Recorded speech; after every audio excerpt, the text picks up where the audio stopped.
Everyone, and welcome to the Evolve with Emily Show YouTube channel. The best way to support the show on this YouTube channel is to subscribe to the channel, like the video, leave a comment, and or share it with a friend.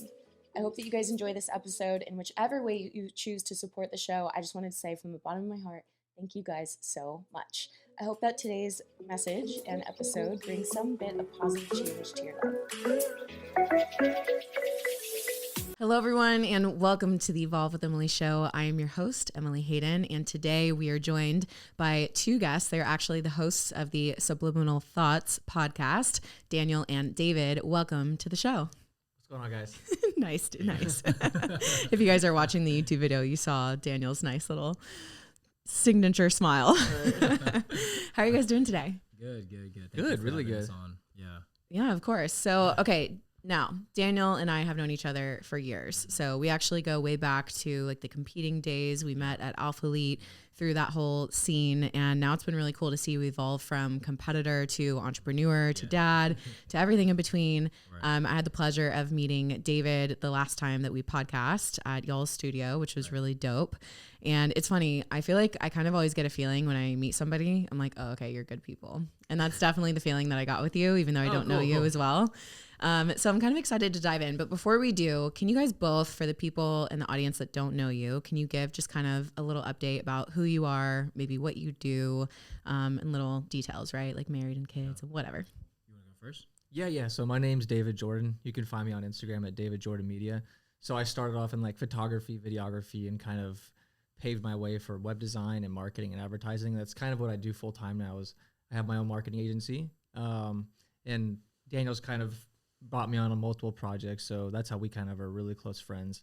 But yeah, we both recently opened up our own photography studio, and just decided to start our own podcast as well. That way we could kind of branch out and kind of create an image for ourselves and like an alleyway for us to kind of meet new people and spread positivity and just help other people have a platform to kind of push their stuff out and push our own stuff out and just have good conversations with people. And that's why we had Emily come on.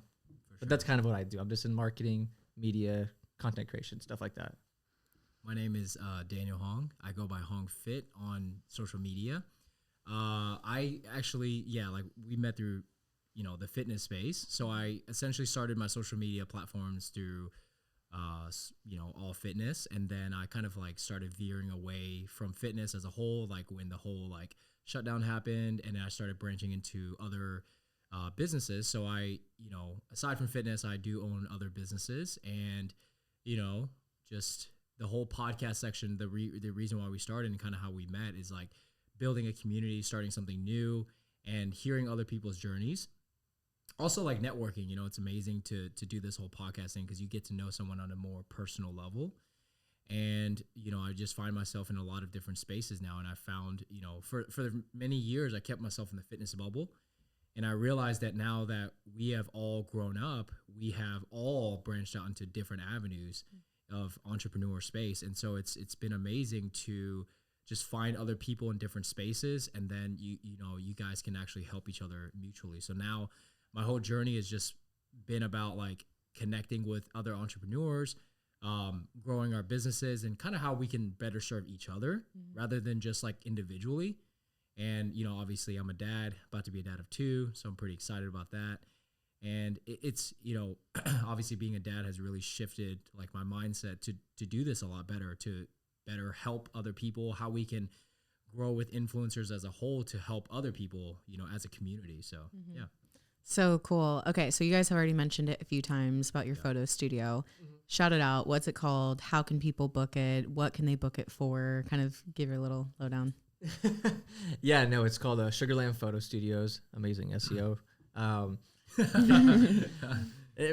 So we can jump on that real quick, but we wanted to come up with something creative, we wanted something like super creative and unique, but ultimately like just being in the field I'm in, I'm like, dude, we'll be able to get so many organic bookings just with like a great SEO name. And what's better than people being in Sugarland looking for a photo studio, Sugarland Photo Studios. Yeah. And we're already like, our domain's been live for probably what, 2 months? 2 months. Yeah. And we're already on the top search list on Google. Stop. Because of that. Yeah. Yeah. So that already tremendous. I mean, we're spending like $5 a week on ads. That's it? Just to rank on the top, but we don't even need it. So I stopped running everything just because of our organic Google ranking. Yeah.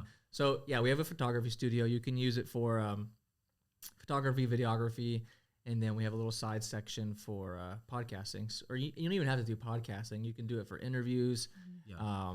Just really a little nice space to kind of do any type of interview style type content.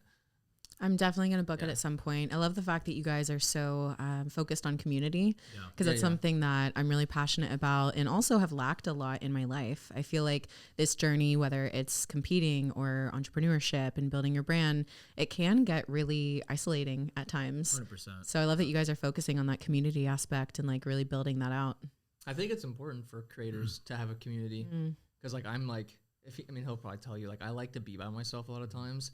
I'm a very like introverted person, so I work very well by myself, but I'm also learning like my way's not always the right way, which is like something I'm very stubborn with, and I like to do things my way and like not deter from that. So building a community of people, whether you're with a brand, whether you're with a company or any project you're on, it's always good to have other people involved. That way you're kind of having outside ideas come in and shooting stuff back and forth to make a better project at the end, you know? So, but I mean, And in the fitness space, how do we all grow in the beginning? Like we all did collabs together. And so how do you take this principle that we learned and how we became successful in fitness and apply it to a business that is a very eerie space? You know, like every photography studio we've ever rented, we don't know who the owners are. So really putting our face behind this photography studio is hopefully going to benefit a lot of other people that are like up and coming, you know, because we are in a position today where we have the ability to build these businesses for people. We're on the opposite side now of the spectrum. Like, whereas, you know, when we were first starting out, you and we were probably just looking for sponsors, companies to work with, because it's cool to put in your Instagram bio, sponsored by this company. But, you know, as we grow on through the years, in the beginning, when you hear about these companies that you worked with, you never knew who the owners are, right? Now it's got trendy to where the owners love coming out and say, I own this brand, you know, and it's cool to have a face behind it. You know, there's more of a personality, and it's more personable business. People want to be supporting you in that way. So sure. Yeah, I think so too. And I think, you know, it's really important, like you said, to have that collaborative aspect, because I think creative minds are so beautiful. Like, oh my gosh, I think it's beautiful. And so when you bring those together, it's somebody that thinks like you, but in a totally different perspective and different way. Yeah. And I think when those things come together, it just opens your eyes to the possibilities of what can actually be there. I remember even something as simple as like fitness coaching, right? I'd get together with my girlfriends. We'd host like little work dates where we just work next to each other, and we might just like openly say something that we're dealing with. Like, oh man, this client has always been struggling with this. And they would say, oh, have you thought about this? Right. And you're like, oh, that's actually genius. Right. You know, so it's those little things, and that'll never happen if you don't collaborate and get together and, you know, get with other people. So community is huge. It's something that is a core value of my brand, and I think is so important. But I kind of want to go into a little bit of, first starting off with gratitude. Gratitude is such a key element of my life, and it's really helped me get through difficult moments in life, as well as keeping me grounded in really good moments as well. So how has gratitude played a role in your lives, and how has it kind of helped to shape your perspective when looking at hard and tough situations that you're going through? Well, for me, 2021 was probably my hardest year, just like mentally. And I've never had a year like that before, where I dealt with anxiety for the first time in my life. Never had it. But being a dad teaches you gratitude. You know, you're in a position where you're raising a human, where you have this human that doesn't know how to react. They just have one, you know, like kind of just three signals. Whether they cry, it's like, change my diaper, I'm sleepy, or I'm hungry. And that's kind of it. And so when you think about that in a whole like broad spectrum, you kind of dumb it down and say, okay, well, the basics, right? You kind of dumb your mentality down to the basics and say, okay, well, I'm grateful for just the necessities in my life, you know, and how this has changed my mindset is like I no longer really buy things that aren't a necessity in my life.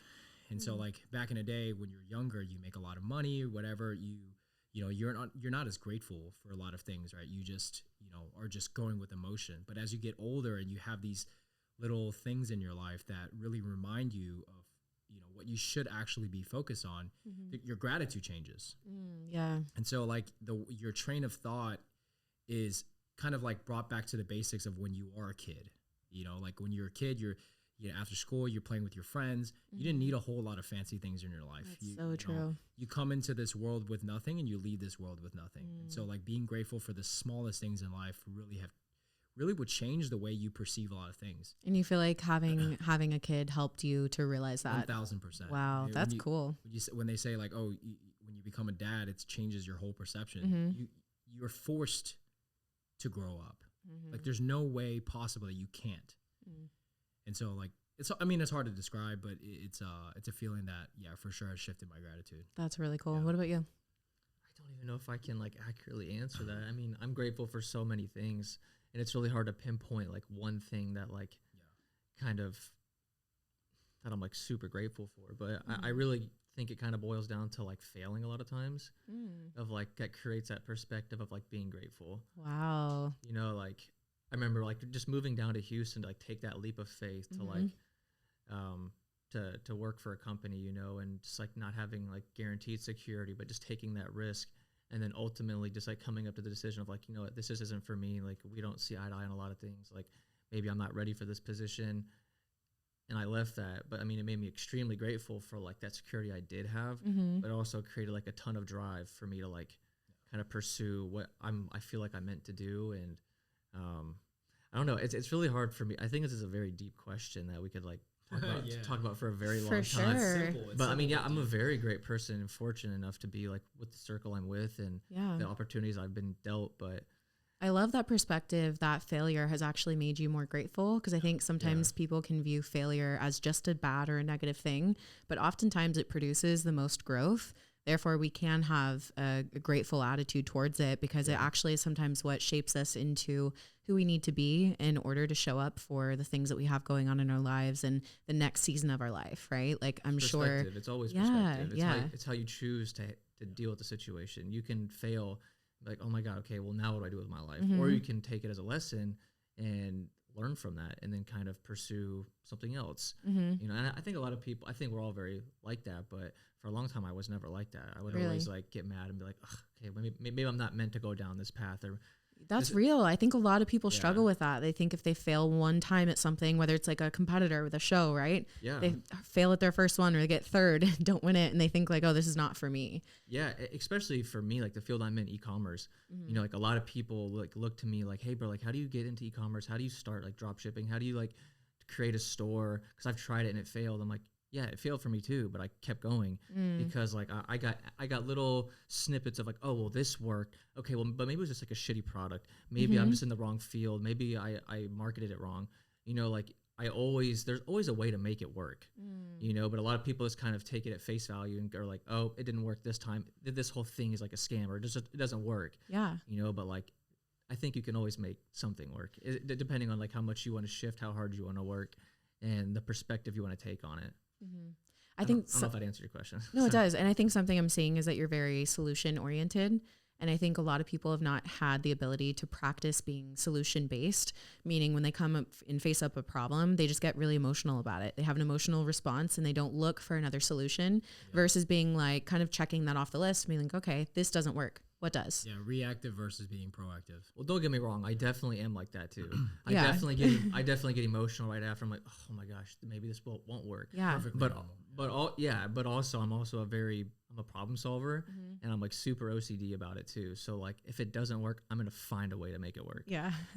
So me and my assistant Jess, we joke that we're like the best troubleshooters at this point, no matter what it is. If it's like technology or like whatever's going on in the business, we're just troubleshooters at this point. And that's maturing is realizing that failure matures you. Yeah. You always get at those things. Good one-liner. We have one of those last podcasts. Yeah. But no, but that's the beauty of being an entrepreneur is you get to, I feel like people like us, we love doing things ourselves and learning things ourselves, whether it's starting a podcast. Like a lot of people, they see this and they're like, where do I even begin? Like, Yeah. what is this? Why do I even go to? Like, how do you do this? But look, you did it, you know? Yeah. I mean, one of the best ways is just to look at somebody who's done what you want to do and use their resources or straight up ask them. Or the best way is to start. 100%. The best way to do anything is start. Quit Yeah. complaining, quit stressing. Just do it. Just start. It's literally that simple in anything you want to do. I always say, like, if you can just make yourself execute on a daily basis, no matter what it is, no matter what your goals are, you'll get to where you're going. That's what you said in our podcast. You're like, you got to start today. Yeah. Quit worrying about tomorrow. Quit worrying about a week. Today. Start today, because you're not going to get today back. Even like getting in shape, people think about wanting to get in shape and they just think about it all the time. Like, I really need to get in shape. It's like, shut up and press start on the cardio machine, or go outside, or get to the gym, or make your healthy meal. Like, stop thinking, get out of your head and get into action. 100%. Yep. Well, okay. So I want to go into a little bit of going all in on your passion, because we kind of have segued into that anyways. So you mentioned that you moved here. Where did you move from again? I mean, I'm from here, but I went to school in San Antonio. San Antonio. Moved here. Okay, right. So, and for you as well, like going from competitor to moving into like this whole business world, right? Like, did you experience fear when deciding to go all in on your passion, on your craft? Or maybe it wasn't even a passion, maybe it was just an idea back then. And if so, how did you navigate the feeling of fear and decide that it was worth the risk? Because I think a lot of people listening, they have that right now. They're feeling fear and they don't know if it's worth the risk, or if it's like their intuition being like, you're stupid. I think it's a funny feeling, because I've been born with the blessing that I don't feel fear. So, Never. So when I maybe spiders and cockroaches. He doesn't show The truth comes out. Yeah. So with like business, Yeah. I always think to myself, there's no plan B. There's you got to double down on yourself. It's self-confidence. It's a self-confidence thing that you start to grow as you realize you're getting older, and no one's going to be there for you because you're not special. No one's going to solve your problems, and no one's just going to say, let me pay your bills. Like, feelings don't pay bills, you know? And like, it comes to a point where David said it right, you know, in business, it's never going to work 100% of the time. And there's always going to be things that kind of bring you back down to earth, because you'll have these amazing months where you're like, oh my God, this is so amazing. I'm going to keep doubling, tripling, quadrupling. And then you realize it doesn't work like that. And so when you see failure so many times, you build a self-confidence. Regardless if it works or not, you realize that like you're doing something that people are coming to you, or maybe they're admiring you and they're not even telling you until they're doing something that resembles what you did.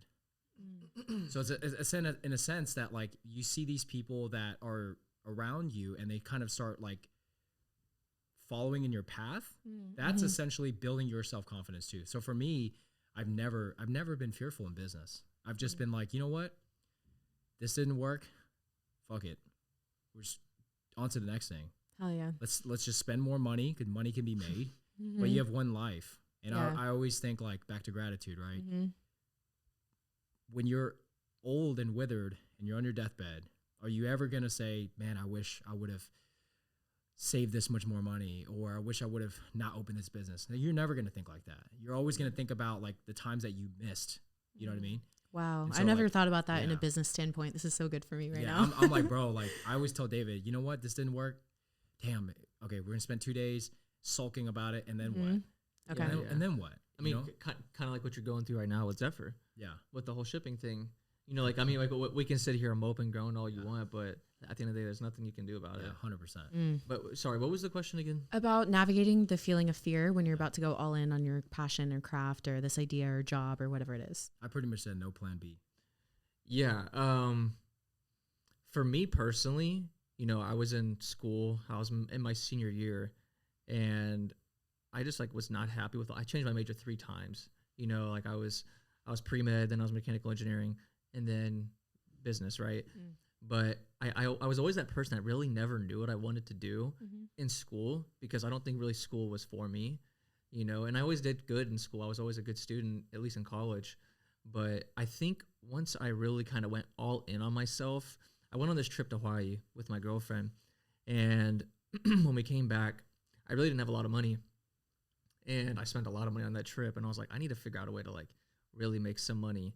And luckily I talked to him, I mean, he's always been like my saving grace when it comes to like finances. Like he really? he always points me like in the right direction, and he always points me and like he's always connecting me with people to get jobs and stuff like that. So I've been very fortunate to have someone like Daniel in my life to kind of always deal me these hands and chances and opportunities, you know. So I've been very blessed to have Daniel in my life. He low-key just did that to me before the podcast. Yeah, I gotta tell on him. No, he's like, oh, you need what? Hang on, FaceTime done. I was like, no, okay. he's literally the most connected person I've ever met. Like my boss that I work for now, his mom was just diagnosed with cancer, and I knew, I was like, I can call Daniel. He knows like the lead chairman in Houston for like cancer research and stuff like that, and I connected them last night. And yeah, so I mean, he's definitely been a blessing. But the thing for me personally was, it's like I didn't have the money, but I knew I had to do something, and I was terrified, you know, because it is terrifying. Because to start a business, you need money. So I started a software company just to make it simple, and I saw like a snippet of like, holy shit, like I can actually make this work. I made a little bit of money, and I started scaling, and I was making a lot of money, and then it started like falling off, and like eventually kind of just like burned, right? But like I saw that snippet of success, you know, and that right there was what really ignited like a fire in me, where I was like, holy shit, like this amount of money always seemed impossible. And once you kind of get it, it creates a perspective where like the people that make this money aren't any different than you. It's really just working hard enough to get there and revolving yourself with the right people and kind of making shit happen. Yeah. So for me, like, I think once you get a taste of it, it's really hard to let that go. Yeah, because then you know it's possible. Exactly. And that's why I think it's important to, especially with like the younger generation and the kids, is to, especially in like lower economic, you know, places, is to be able to have some sort of experience for them to show them what is actually possible if you apply themselves. I think there's so many people that grow up in environments where that's never a reality. They never get to see that that's a real thing. So to them, it seems fake or like imaginative, when in 100%. Reality, all they have to see is that it's possible. And once they see that, then it's like it kind of ignites this spark. And I think it really opens their mindset from this lack mentality into an abundance mentality of, anyone can do this. Like nobody's special. It's kind of like, I feel like, you know, I've heard some people say when they hang out with celebrities for the first time, right? They realize that they're literally normal people. They're like everybody else. Either some of them are great, some of them suck, right? They're like every other human. And once you realize that and you really humanize, whether it's a business entrepreneur that you look up to, I like that, humanize and normalize. Yeah, just humanize the people. And, you know, that's the thing too. Speaking of humanizing, let's go into that, because I think sometimes we put all this pressure on ourselves to be perfect or to get things right or to never mess up or to live, you know, the 100% right path. And so I think people right now, and I don't know if it comes from like social media and the fact that people are putting their like highlight reels on social media, but it's like people have this perception that if you are not perfect, that either 1, you're a failure, 2, you're a hypocrite, you're a fake, right? Or 3, that it wasn't meant for you because you failed, right? So I think, you know, my thought with this is that we have to humanize ourselves and also each other, right? Humanize yourself and saying, yeah, I messed up. I'm a human. Like, it happens. I did my best, or hey, I intentionally messed this up, whatever it is in your life. And I think we have to allow ourselves and each other the human moments of messing it up. And I don't think it's about messing it up. I actually think about it's what you do to make it right. Right. So let's say that you make a business mistake and it was like a blindsided thing that you just didn't know about until you knew. And then you realized it was quite the mistake. Right. And you have all these unhappy customers. I don't know if you guys have ever dealt with that, but have you? Oh my gosh. And if so, like, how do you deal with getting all of that lashback when it was like a genuine mistake that you didn't even know that you were going to make? You know, like, how do you deal with that? Well, customer service, if you're in business, you know, customer service is the backbone of every single business. No business can thrive. You can scale a business to $1 million in a month or a few months. But guess what? That's a lot of customers you're dealing with. That's a lot of shipping and distribution. Those are people that are going to have questions, reorders, returns, something wasn't arrived. Like, there's a lot of shit that goes into it that people don't realize. And customer service is hands down the most important thing. So to answer your question, like, what do you do whenever a big backlash kind of comes?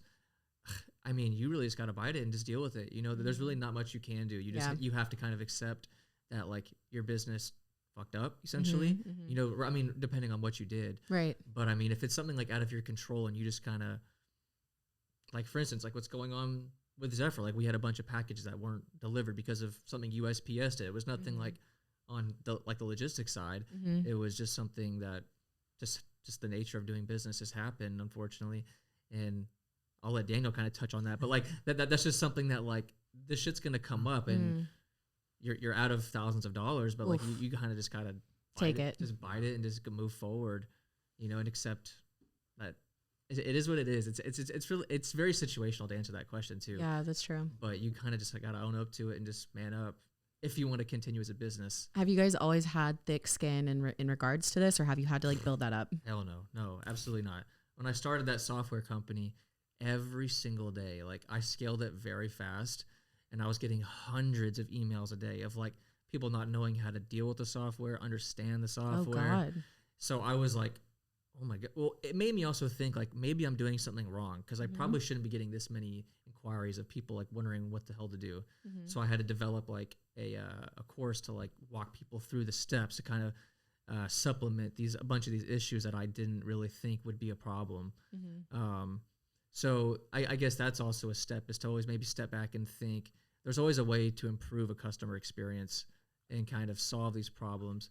But yeah, no, in the beginning, I would always freak out. I'd see my Instagram blowing up, or the business's Instagram blowing up, people commenting scammer on my ads all the time. And I'm like, oh my gosh, like it's so overwhelming, because that can ruin my business. And I'm spending thousands of dollars a day to run ads, and on my ads, it's scam. Oh no. And I'm like, oh my gosh, this is All it takes is one client. It takes one, but when there's like 20 people and they have conversations like ganging up on you, like, yeah, he scammed me too. I'm like, oh my gosh, like this is. And you're like, it's not a scam. I'm making an informational thing. I'll send it to you later.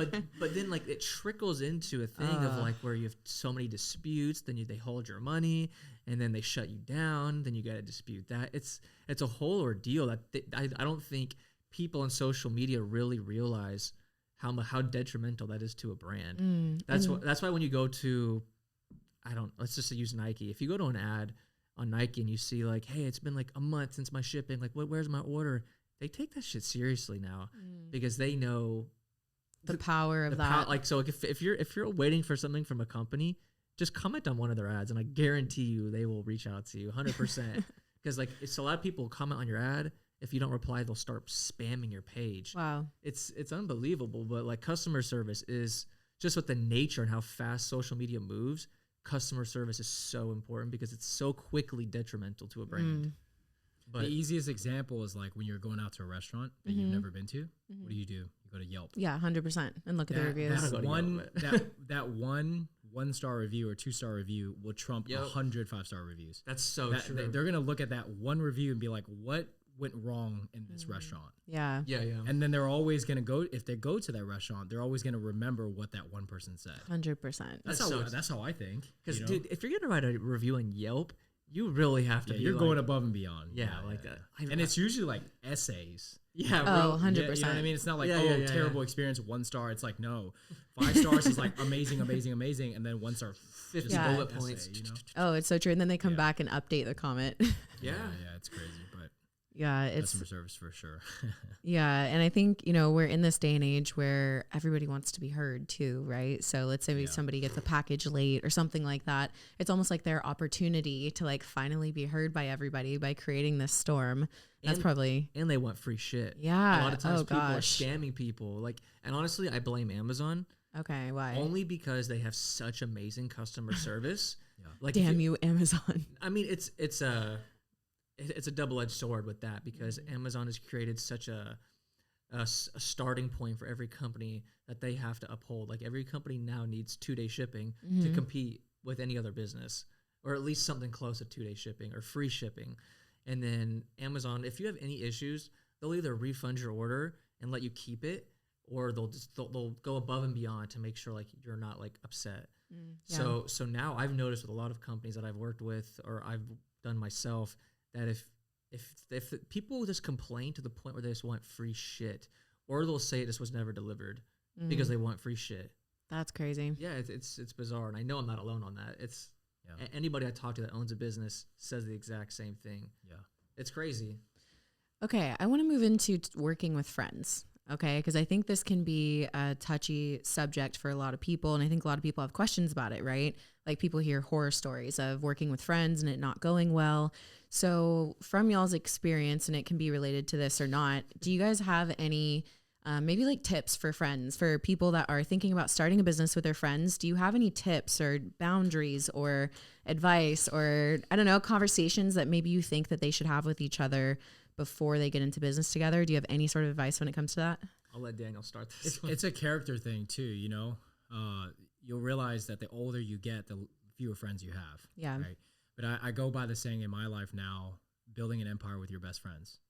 Because if you don't do it, then who are you going to do it with? You know, because you'll come to a point in your life where you can't, you either work in your business or you work on your business. You can't work in your business and scale your business. So ultimately you have to find these people that you have to trust. So where are you going to find them? Indeed.com? God. Where are you going to find these people? So why not look to your absolute best friends that you call your best friends? Wow. And truly test your friendship. Like, so all of my best friends in my life have a business with me right now. Wow. So I have 3 guy best friends and they all own businesses with me and we are happily married in these businesses.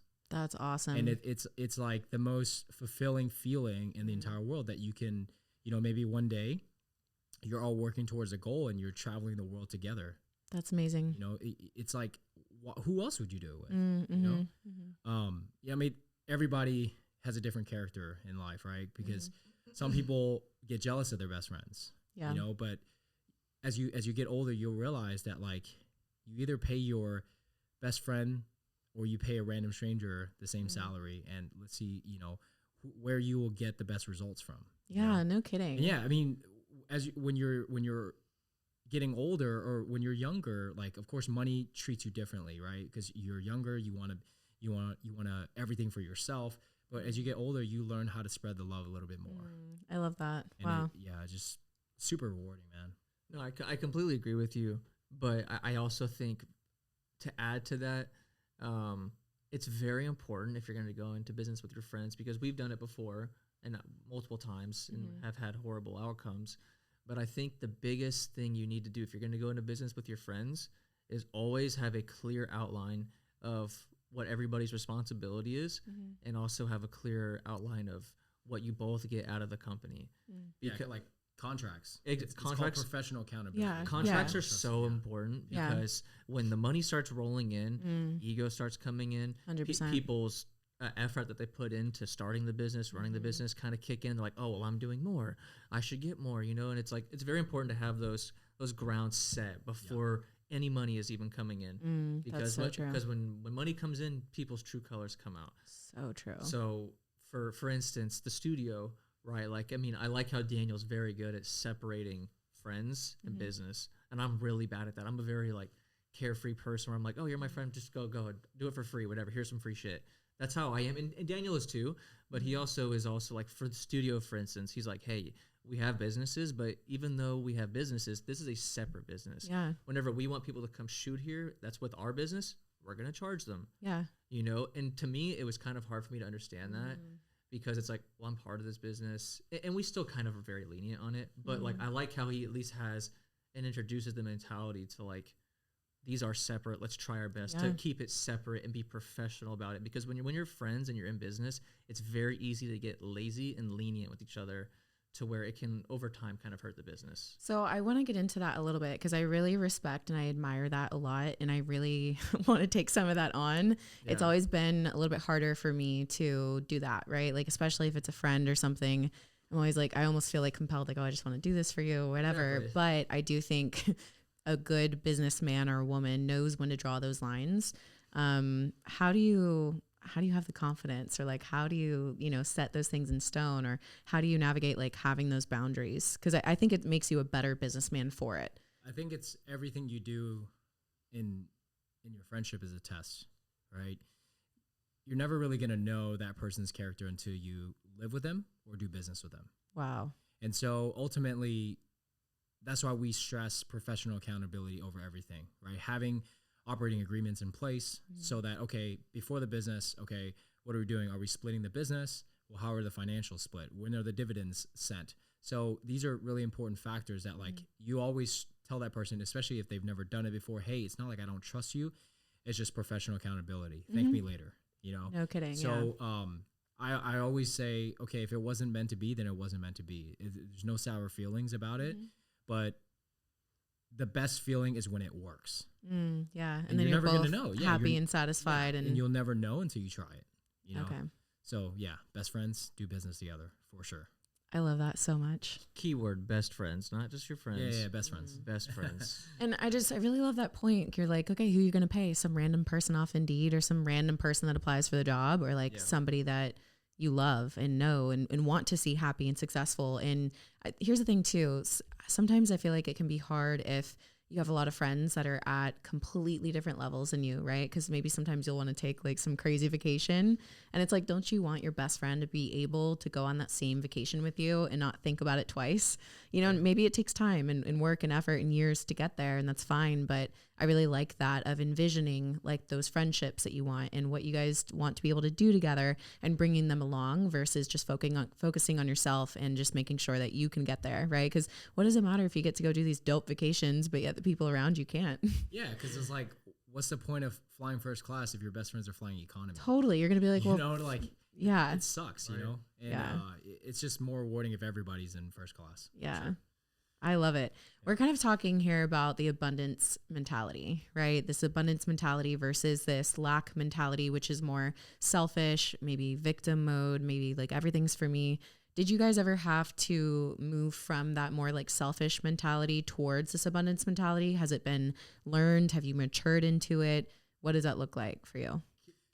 Can you elaborate on that and kind of explain a little more? Yeah. I mean, I think the lack mentality is kind of like doing everything for yourself, right? It's more this selfish mentality of like making sure that you're successful and your stuff is on point, right? Like regardless if you're fucking people over in the process, or just more so like it doesn't even have to be that. It could be you're a great person, but it's only about you and only for you. Whereas like a lot of the lingo that I'm hearing from you guys speaking is about like spreading the love and like spreading the wealth and making sure that like those around you are also successful.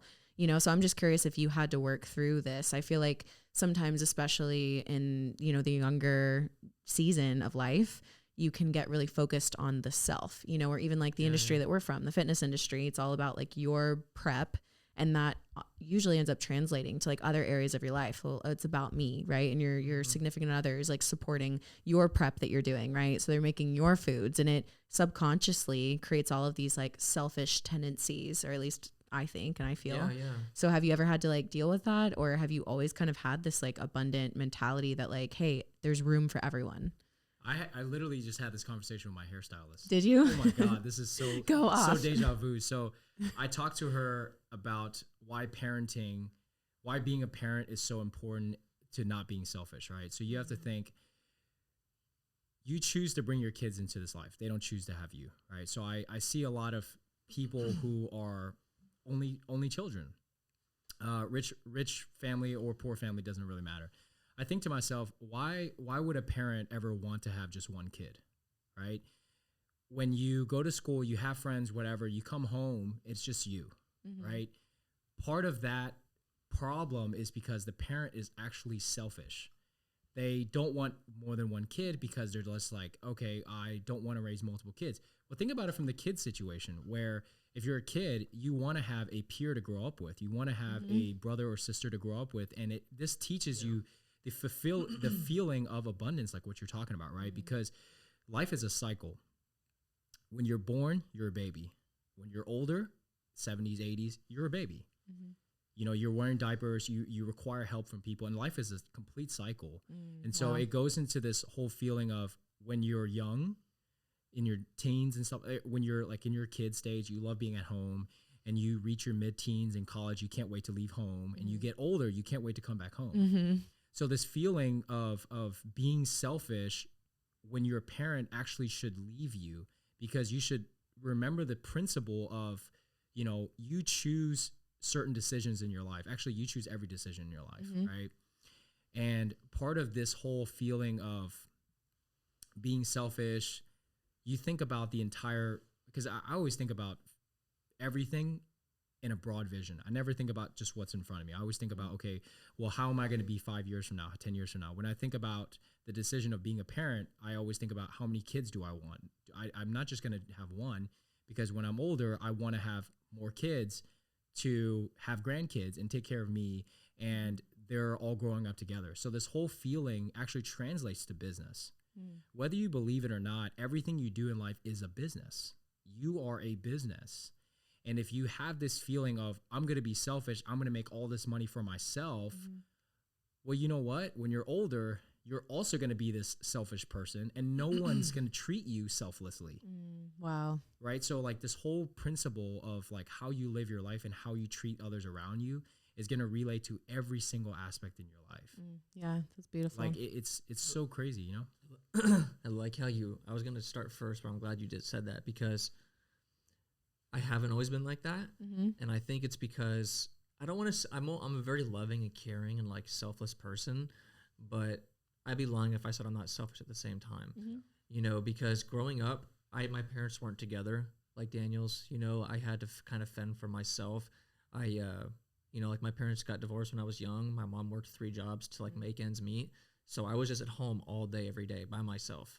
You know, and I had a sister, but she was very involved with like boyfriends and just girl stuff, right? So I really raised myself since I was like 14 years old, you know, and I rode my bike to work at 15, you know, and I've always worked. But I always felt like I had to fend for myself and felt like I had to like raise myself and focus on myself, you know? So I grew up with the mentality of just like kind of just focusing on myself. So I'd be lying if I said it's kind of hard for me to include people in that process, but it's also not, because I love people. I love giving to people. I love sharing with people. But I also really try my best to focus to make sure first, like I'm good to go, because if I'm not good to go, how can I give back? How can I help other people? Yeah. You know, it's a very complex thing again, but it's a good question. But Yeah. but then Go again, ahead. it kind of segues into like how I am now. Once I kind of had that financial success and my friends didn't, what's the fucking point? Yeah. Like, I'm like, well, I just enjoy this by myself. Like, that's why I like hanging out with like-minded people, because we can do the same things together. We can enjoy the same things that we both can afford or enjoy doing, because what's the point of doing it? Or what's the point of riding first class if your friends are in economy? Yeah. You know, like, it doesn't make sense. Like, what's the point? And it's not always about financial. It's always about just like mentally being there for somebody and emotionally being there for somebody, and not being selfish in that manner. Yeah. You know, like giving up your emotional capacity. Maybe you're stressed one day and you feel like you're about to just collapse because you're having anxiety, but you know what, like your partner may be stressed and had a shitty day at work. Make yourself available for that person. Like just things like that. It doesn't always have to be financial, but I agree with that. Yeah. but I think the financial side is like embedded into people's upbringing. Yeah. It's like one last thing is, there's 2 types of people in this world. Are you the type of person that sees the phone calls from your friends and just be like, oh, I'll call them later, whatever? Or are you the person that will always pick up on the dime and answer the text messages on the dime, because you want them to feel like you're always going to be reliable for them? You know, like part of being a person and humanizing yourself is always saying, because we all know we're always on our phones. Part of humanizing yourself is always being there for someone, even if it doesn't benefit you. Yeah. Wow. That's part of That's life. true. Is you can't be this selfish person that like you're just like, oh, you know, when you're a kid, okay, cool, like we all go through bad situations in life, but it's up to you. You make these decisions to change who you are, to be, if you were raised to be selfish, well, now it's your turn to change that and be selfless.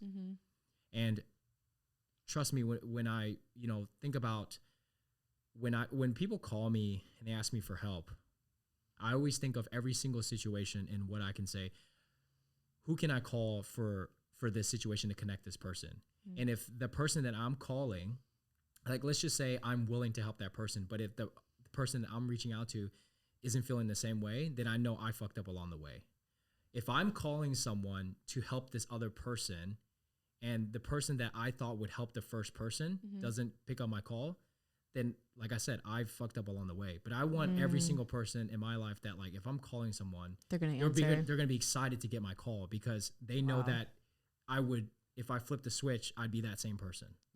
Wow, dude. You know what I mean? Yes, so good. It's such a good way to live your life. 100%. Yeah, grace is bliss, bro. Like for for a dude. dad to have this mentality, raising a son, I would have killed for that. Like, Yeah. because my dad was the most selfish. He was a good guy, but he was very selfish, you know. And God, like that, I really feel like I would have had a transformative morals and values of my mindset. Yeah. Growing up, if I had that like embedded in me at such a young age. And I think a lot of men and women growing up now with the divorce rate increasing, like I think this, and I remember we talked about this last time, like there's an attack on families and in-house morals and values that are not really being embedded in people's relationships anymore. And it's so crucial. And people overlook it and they wonder why they suffer, including myself, with anxiety and sometimes, I don't want to say depression because that's a little excessive, but just things that people maybe ponder of like, why am I not happy or why am I lacking in this part of my life? And I really think you need to have a healthy household, like like throughout your whole life, like when you're growing up as a kid, because that's what you're looking at and learning from. Yeah. And if for me, for instance, if I have nothing to look at, I'm learning this shit all by myself. Absolutely. And I think, what's beautiful about that is I've noticed that life will bring in what we need to learn what we maybe didn't learn when we were younger, right? So like life will always bring an example, whether it's a fatherly figure or somebody that displays those morals and values that you can learn from and start to implement. And what's really cool is I'm actually reading 2 books right now about your brain. One is called Evolve Your Brain by Joe Dispenza. Evolve. Yeah. I know it's on brand, right? And then the other one is called Switch on Your Brain by Caroline Leaf. And she studies neuroplasticity. Oh, sick. And it's really cool because she was saying how essentially what happens is there are these groups of neurons that are formulated every single time that you think something. So when you think a thought and you form a belief, it's like it starts to build, right? And it builds like this. And then you think it again, it builds like this and that and that. And then finally it's so strong. And so whether it's a negative belief or a good one, right? So let's say that you have all these like limiting or selfish, ideas or beliefs from childhood. It might be your initial unconscious reaction that's so strong right now. But the cool thing is that the use it or lose it phrase is so real when it comes to your brain that if you will become conscious and say, okay, this doesn't serve me, so I have to break this pattern. And every time I think this thought again, now I have to replace it with this abundant mentality, with this, positive way to view my life, with these morals and values that now I want to adopt as my own. And what you do is the same thing. You build one.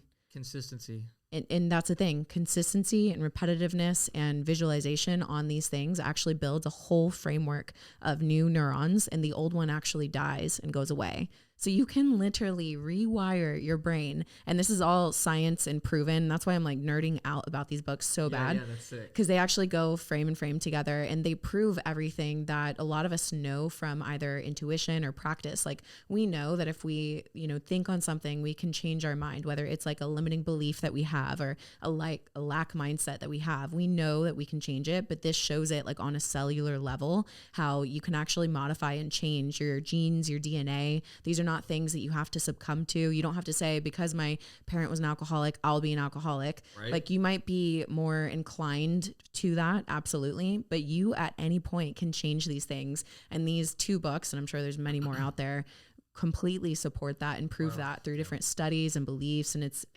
insane. It's blowing my mind. You guys should get it. What's it called again? The first one is Evolve Your Brain by Joe Dispenza. And the second one is Switch on Your Brain by Dr. Caroline Leaf. I need to read a book. Yeah, I've never read a book. I'll take a picture of it after. Stop. I've never read a book. Is there pictures for him?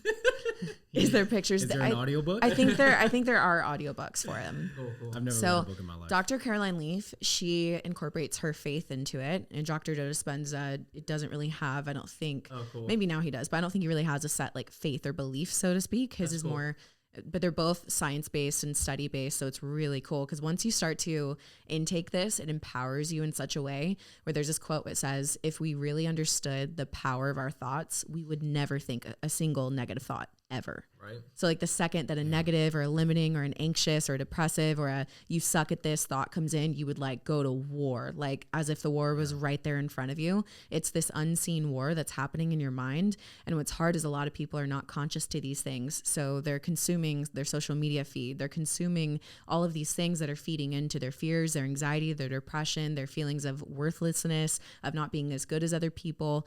And if they realize the power of their mind, they would switch those things completely. daily. Yeah, that's so true. I need to read this book. Yes, I sold you guys on it. Use my code. No, I'm kidding. Yeah, you can listen.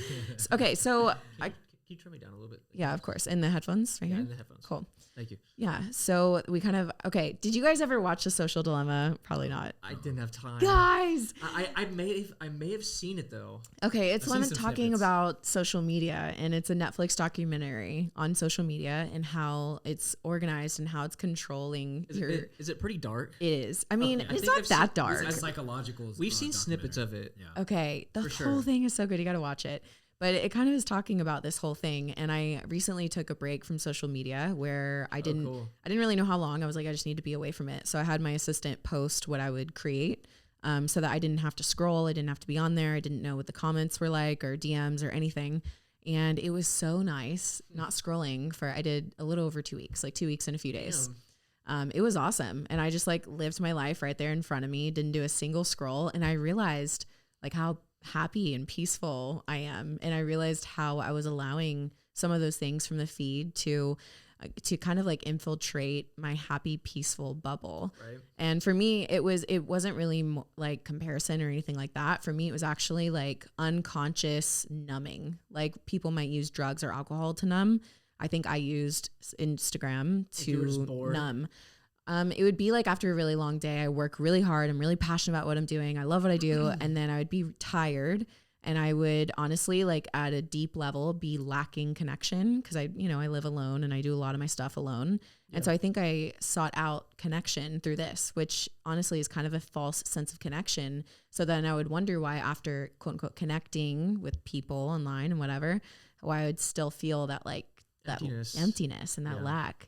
So I'm curious about y'all's experience with social media. And is there any side of social media that you feel is not impacting you in a positive way? And what are the positives of social media for you? So kind of get into that a little bit. Social media has definitely given us a platform to be able to do what we're gonna, what we've been able to do. It's a double-edged sword. Yeah, again. it's a double-edged sword. But for me, it was the same. Like there's like a whole period of my life where I was just like not even really showing anything. That's why I even left YouTube. I left YouTube as a whole, like no more vlogs, because I came to the whole sense where I was in a mindset where if I didn't film something, it never existed. It became such a big part of my life where I didn't know how to interact with people in front of me anymore because the camera was just everything. It's like lights, camera, action, and I became a different person. Oh, no like way. We talked about it on our first episode podcast. We talked about like this facade or persona. This persona we put up because, you were like a YouTube like character persona. Yeah. You don't feel like you were your full self? And like he'd be quiet and the camera would hit him like, "What's up, guys?" Yeah. But it was because I felt like I told everything to YouTube or social media that like in person I ran out of things to talk about. Oh, I see. So it was this realization where I was, with the whole COVID thing and I didn't do YouTube. I was like, oh, this is really nice. Yeah. And then it was like Instagram. Oh, this is really nice. Like, because I was stuck at home in the beginning and I was like, man, I got to film workouts. I got to post for people. And then I realized, man, like, why am I doing this? So I, built some businesses outside of social media that I didn't feel the need to even share on social media. And then it just became a pattern of not even posting on social media. And it was nice. It was a period of like 6 months. 6 months. Yeah. And I didn't even really do anything on social media. And it was... But you were living a full life. Yeah, I was living a full life. And it was amazing. So social media, like David said, is a double-edged sword. So how do you balance it now, going from not posting at all to... now being back on it, because now you're on it. I'm on it, but people don't know about my life. Like So how do you navigate what you share and what you don't share? That's like a tough thing too, because now I just pick and choose. Yeah, really the main thing I show now is just my business. I don't show my personal life anymore. Yeah. Maybe like I'll post a picture of like having dinner with my family. Okay. But that's about it. Like I don't really show my son on social media anymore, or like film videos of him and post it on the story because boy, I see Grayson all the time. Well, like photos and stuff, but not I guess like it's Jess more so. Yeah. So I really stopped because I realized that it's not even about the negative energy thing. It was just like, because I don't give a shit about It's that. just like unnecessary. People being in the moment. People who are negative are just negative anyways. Yeah, being in the moment, but also just like some people just don't deserve to know. Amen. You know, like No, I believe that so much. Thank you for saying that. I feel so strong about that. There's this saying that's like, don't cast your pearls before swine, right? And it's saying that like, you know, and in this example, it's a very extreme example, not to say that people are swine, but in the example, like swine, they are not able to recognize that it's pearls. They just eat it like it's trash, right? And so I think some people aren't able to recognize like the beauty and the value of certain things, and they can kind of like destroy or deteriorate things that were really never meant for them. So I fully believe in that. So I just, you know, with social media now, I just try to motivate how I started out. You know, like I motivate in a different way now. It's for people to get up and start their business, you know, because social media has actually, you know, with the whole COVID situation, granted more small businesses starting up than ever before. True. And that's a powerful platform that I want to pretty much keep embracing upon people. Like be your own boss. Yeah. You know what I mean? So that's me. What about you? I mean, before I go into like the whole social media thing or how it affects me, I'm saying I think it's very important for me personally to keep my personal life like off of social media. And my girlfriend's always like, why don't you ever post me? Why don't you ever like show me on social media? I'm like, honestly, I just don't like, why do people need to know like about my personal life? Like why is it so important to you for people to know like that I have a girlfriend or that you're my girlfriend? Yeah. You know, and I think that kind of plays into like a bunch of like insecurities that people can have, you know, and it kind of bothers me because I'm the total opposite. Like I don't want people to know what I'm doing. Yeah. Like, at least it's like your special, like the thing that you love and you like want to keep it for yourself kind of thing. Yeah. But it's also like, I'm kind of being hypocritical, but I like to keep my social media mainly just for business purposes, you know, like to market my business. Granted, on my stories, I do post like funny stuff that I see and stuff. And then it's not as professional as I want it to be, but that's kind of more like where I'm trying to push my social media to be used for is mainly just for business, to get clients or to show what I can do. And again, I don't post really hardly ever, but to kind of segue to the next thing is how it affects me as a creator. And I know creators can relate to this is Instagram is it started as a photo platform. It was meant for artists and creators to share work and stuff like that. And it's now just kind of been a community of sharing highlight reels, you know, and that is also with people's work. And as an artist, you always, as a content creator, a lot of people are always self-conscious of their work, you know, and I'll be thinking about posting something and I'll see someone doing something very similar and it looks so sick. It looks 10 times better than I did. And I'm like, okay, I'm not even going to post that anymore because like I feel discouraged now. You know, and I don't really do that, but that's also, I'm saying like, that's the mentality that I see, and it kind of builds up over time. It's like, why am I even doing this? There's so many people out there that are better than me. Like what's the point essentially? You know, and it kind of tears you down as an artist because you see this this huge amount of work that's so amazing, and they have tons of followers. They get all this engagement, and if I post, it's like, I don't know. It's a very toxic rabbit hole to go down that I try to stay away from. Gratification. Honestly, I don't care about likes anymore, and I love that Instagram now allows you to hide likes, and I do that on all my posts. Mainly not because I don't. You can choose to hide the likes. Yeah. Really? Yeah. I didn't know this. Yeah, you can literally click hide likes. Tell me more. Right, and I do it because not only it's not I don't want people to see, oh, I only have like a few hundred likes. Yeah. It's I don't want to see that crap because that will mess with me. Wow. It's gonna make me look at my work that I'm super proud of. Yes. And I'm like, oh, why did I only get like 100 likes on this? 100%. And that's like my best piece of content. Yeah. You know, so like I really try my best to do that and stray away from the engagement and focusing too much on how people are engaging with my posts, because it could just be the algorithm. It could be the time of day. It could be people maybe just don't like it. Totally. But I like it. Totally. And that's the most important thing. So yeah, I mean, it's a double-edged sword. It's a beauty and a curse at the same time. And I'm trying to, I wish I could honestly commit to maybe not scrolling on social media, but I don't know how I could do that. That'd be so hard for 2 weeks. Yeah. Well, I deleted it from my phone.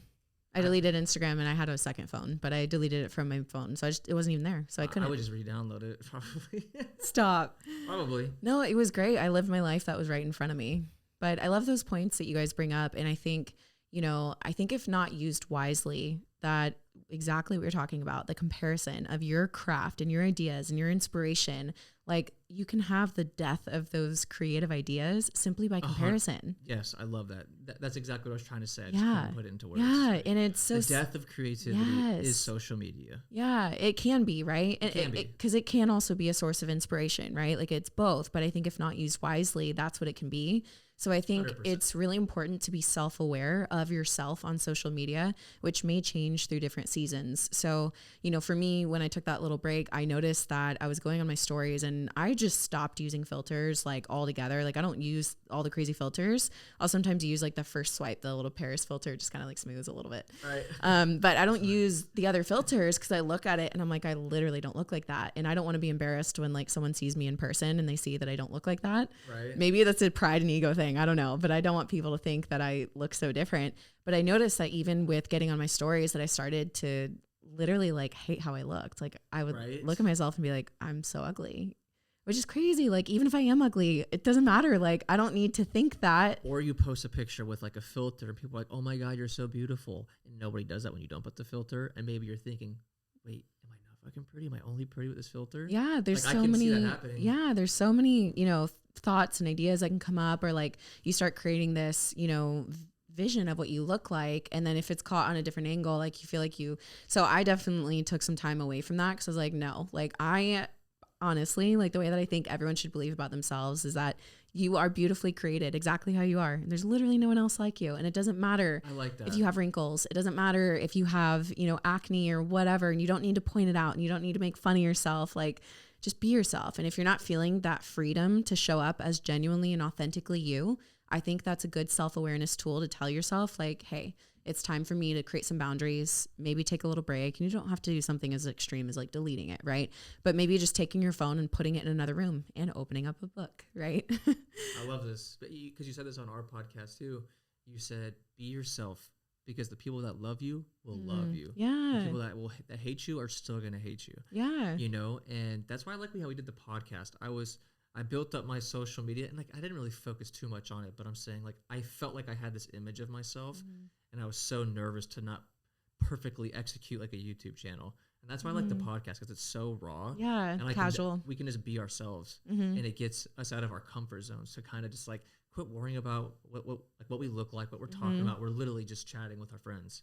I'll tell you, when I opened my YouTube account, it actually helped me to stop caring, because with YouTube vlogs, especially as competitors, you vlog like straight in the morning. So like no makeup, no filter, looking terrible. It's raw. It's real. It's super raw and real. And that definitely broke me out of a lot of the beginning phases where I felt definitely had to look like perfect on Instagram way back in the day, Yeah. And now like I just try to stay away from anything that's going to kind of make my vision blurry. Like the crazy filters and stuff, like, yeah, it can be fun, but if you're using that a lot, you're going to be really disappointed when you see your real face. Right? I've seen that a lot. You go to some girls' Instagrams and it's like every picture's a filter. Yeah. I'm curious from the guy's perspective, like, what do men think when they see like the super crazy filters? Like, is that like, okay, you rather look at that because it's more beautiful? No, it's cringe. It's so cringe. So cringe. You think so? I honestly am so saddened. And no hate on anybody. If you want to get stuff done to your body to make yourself feel more confident, more power to you. Yeah. But I'm telling you right now, the majority of guys do not give a shit. They don't care about fake tits. Or, I mean, some guys do, but they don't care about big lip injections. They don't want your face to be restructured. And girls really feel like, or our society has taught girls that is what's beautiful, and it's so fucking sad to see that. It's also with guys too. Guys think you have to be jacked and lean all the time to get a woman's attention. I mean, I kind of feel like that too. But I mean, to answer your question, majority of guys do not like that stuff. They don't want filters. They want a real, authentic woman. Yeah. I mean, of course, I feel like most guys want a pretty woman, but I mean, that's going to be from person to person of what they consider pretty. Of course. But they want authentic. They don't want fake stuff. And, same from the women's perspective, the jacked and lean and tan kind of thing. GTL. Yeah, GTL. Of course, like, if you take care of yourself and if you're healthy and athletic, I think that's what matters. But man, you know, I'm 30 now, right? And I've dated different guys through different seasons. And, you know, I really realized when I was younger, I actually did place quite an emphasis on that. Like I really did care about that. And then what I realized is that like, that doesn't make me love somebody. I can actually be so much more attracted. Yeah, I can be so much more attracted to somebody with a beautiful character, a beautiful heart. You know, of course, I'm in the fitness industry and health, so I gotta have someone who like cares about their health. I'm not gonna date totally out of it, but like, but those are perks. Yes, you know, like you're not looking for somebody that's like on gear. No, right? But like, I mean, if they're amazing in their mind, body, and soul, but they also have some muscles at the same time, 100%, cool. 100%. Right? It's the same thing for a woman. Yeah, if she's got like a nice body and like is great in all the right places, cool. But that's not what most, in my opinion, the majority of most guys are looking for a relationship. Yeah, because you got to think about what you're trying to gain and like who you're trying to impress, right? Yep. The people you're going to impress with all of the outside about everything are people that only want you for the outside. The people who actually are going to see you for who you are and look beyond what's on the outside and see those beautiful aspects of you and think the quirky things that you do are funny. Exactly. You know, those are the people that you want to attract because those are going to be the most fulfilling relationships. Yeah, it's directly correlated with like material things, you know, like, yeah, you're right. You know, girls like, in the beginning, you know, like these gold digger pranks. You ever seen those? No. It's like, you never seen that? They like bait these girls with like Lamborghinis and stuff like that. They're all fake pranks, but it's really correlated with like, a guy thinks that like having a super nice car is going to impress a girl, but ultimately it's just impressing another guy. It's just actually impressing another guy. Okay, that's so funny. You know what I mean? Never seen that? No, I've seen the ones at the gym where it's like the guys go to the gym and they feel like all these girls are going to flock to them. And it's really like, hey bro, what's your bench press? You know, it's like other guys. Yeah. I mean, it's all this facade, right? It's that social media has created that like ultimately like, yes, it's nice to have a car that is, you know, new and you know, good performing and everything like that, but people don't care, especially girls don't give a shit. Yeah, they don't. They don't even know. They're like, wait, what is that? It looks the same as that. You know what I mean? So, but there are some girls in LA, like if you're for sure. But if you're driving a Hyundai or a Porsche, they're probably gonna want to. But it's also like Emily said, those aren't the people you want anyways. Right? Yeah, 100%. So it's like ultimately, yes, you know, in the world of business, you want a car that's like not like a clunker, right? You need something that's like presentable, like a new car. It doesn't need to be a Porsche or a BMW or anything like that. It could just be a car, you know, that is, like I said, clean, right? That says everything about you. So like that goes hand in hand with like how you present yourself. Cause like your body, your material things, yes, it is how you present yourself, right? So in certain cultures and in certain workplaces, yes, you might need to be fitting for the job.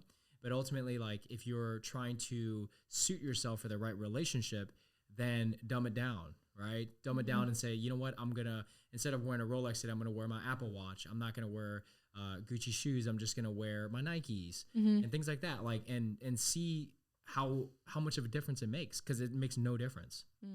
You know, That's if anything, so you might find the better person. You know what's funny? In LA, I had this period of time where I had to borrow my brother's car, and I love him to death. Horrible car, right? It's one of those like beginner cars kind of thing. Beginner car. Yeah. So I had to borrow his car for whatever reason to go to these podcast interviews in LA. And I purposely would park like on the street where everybody could see me, because I wanted to see if anyone that I was interviewing would treat me differently or what their reactions would be to it. Oh, cool. And I like, actually, it's like a little social experiment. I just wanted to see, and I didn't say like, oh, you know, sorry that I have his car, like make an excuse or like try to give an excuse for it. I was like, hey, yeah, what's up? Do you need a ride? Oh, okay, cool. And I would just like try to gauge their response.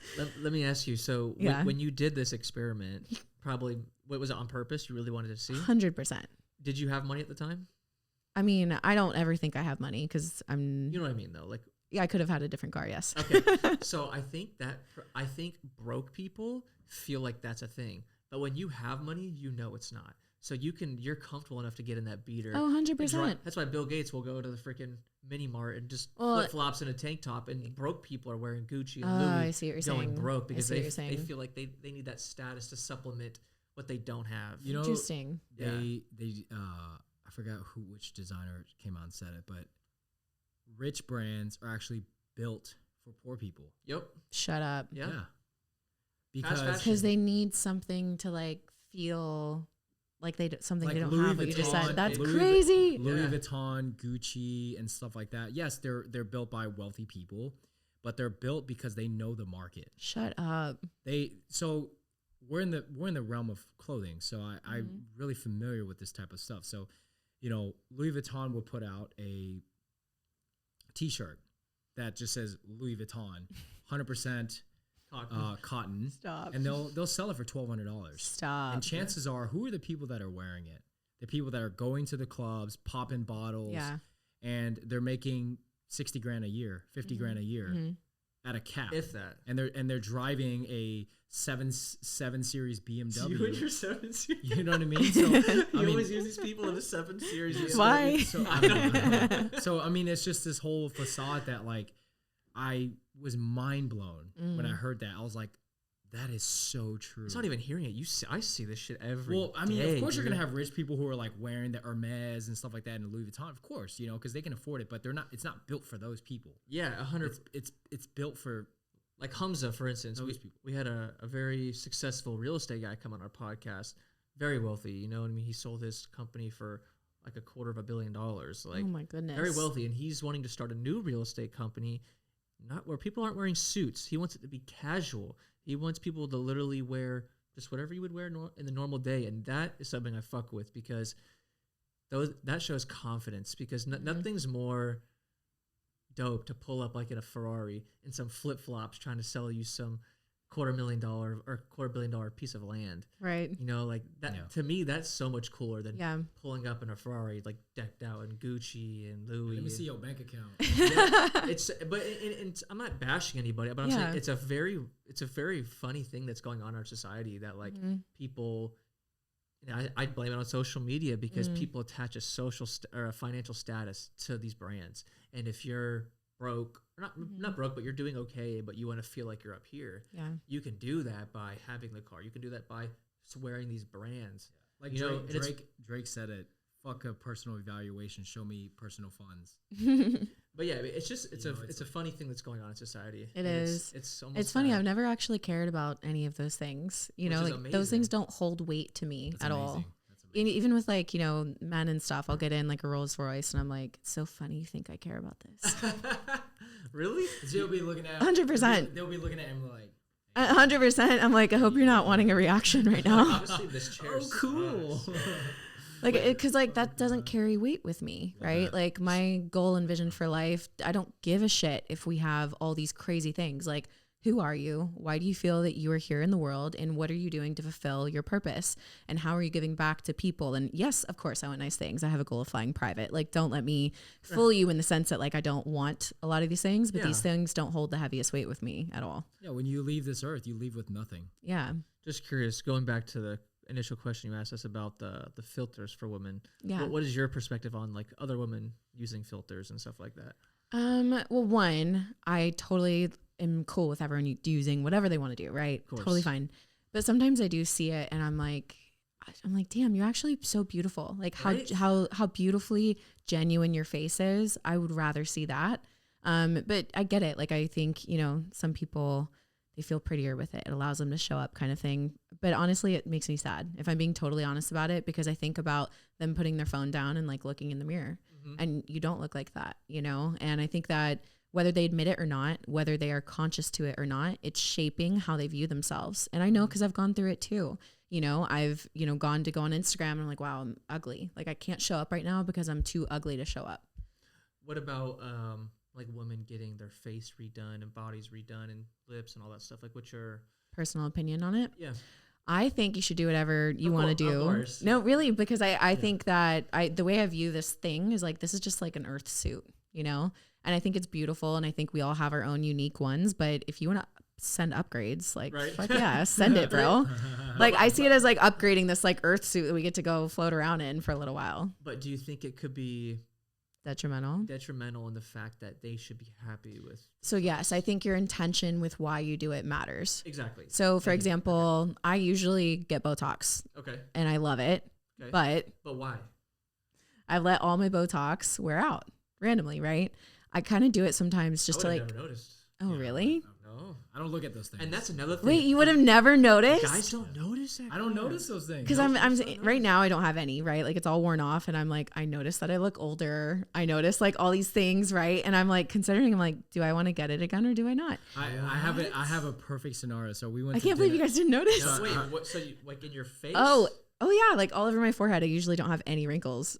So like going like that is really bad. I have a like, personal experience. So like, I can't believe you don't know. So that's crazy. I went to dinner with 2 other couples like a week and a half ago, and my friend's wife just got Botox, but it only worked on one side. Oh, that's the worst. So we're filming his reaction, and she's like this, and he's like, what the fuck am I looking at?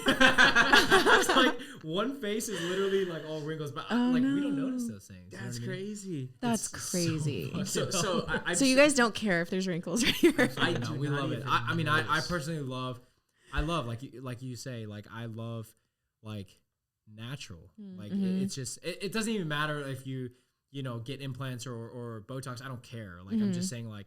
I love it all the more. Yeah, upgrades are nice. That's what you're saying. Yeah, right? yeah, Like yeah. it's cool. Like it's nice to have. It's fun. Yeah, but I don't want my partner to feel that makes her more significant. Yeah, to me. totally. That's what I really want to emphasize. Is if like, you want to do it, go ahead. For instance, like my girlfriend, and I'm sorry, I hope she doesn't get mad I'm saying this, but like she wants to get like lip injections, and me personally, I don't like that because and to be fair, when most girls do it. Or to the point where I notice it. It's overdone. It's completely overdone. And what she always says, she'll always go up to the mirror and be like, I want it to look like this. I'm like, wow, you have nice lips. Like, I like your lips. Like, like, why? She's like, well, like, you won't even notice it. Like, seriously. And I'm like, then what's the fucking point? Like, if I'm not going to notice it, you're not going to notice it. Who are you trying to get this to show for if I'm not even going to notice it, right?